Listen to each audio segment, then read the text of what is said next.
Let me ask Hadley Heath Manning. She is the Independent Women's Forum Director of Policy. Hadley, welcome back. Thanks for having me, Kennedy. So HBO, as you know, they're looking into certain contracts to try and fix some pay disparity that they have over at their network. But there is a caveat. What is it? Well, the spokesperson for HBO said they were eliminating any, quote, inappropriate disparities in pay. And of course, the implication there is that sometimes there are appropriate reasons that there are pay disparities between different groups of workers. And in this case, we're talking about men and women. Yes, the national wage gap statistic, it's sort of interesting, but it doesn't tell us a lot about workplace discrimination. That's the thing we should all be most concerned about, because the wage gap statistic doesn't take into account the number of hours that men and women work, the different professions we enter, the different levels of seniority, experience, education. All of these things, of course, influence how much men and women are paid.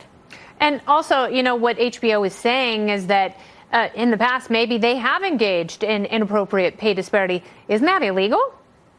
That is illegal. You know, my first reaction to this story was, good for you, HBO. What year is it? It's 2018. There should be no inappropriate disparities in pay. There should be no workplace discrimination, because wage discrimination has been illegal since 1963. The Equal Pay Act and, of course, the Civil Rights Act protect women in this country from wage discrimination. Those are things we ought to celebrate. We shouldn't get too worried about Equal Pay Day, because every day in the U.S. should be Equal Pay Day. Absolutely. And it's really interesting that celebrities and high-profile people in entertainment get behind this holiday when, in fact, there's huge pay disparity in entertainment, and particularly in film.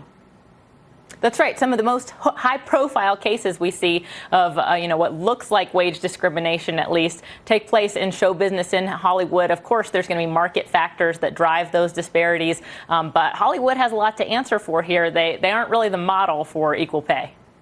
No, they're not. They do make tons of money, and it makes for an interesting story. But even Hillary Clinton didn't pay the women in her Senate office as much as she paid the men. Are we making headway? Yes, in some ways. And women need to be more assertive in asking for pay raises and making sure they stand up and advocate for themselves. But as you've said, it's a very complex issue. And thank you so much for laying out the case. Hadley Heath Manning, thanks again. Thanks, Kennedy.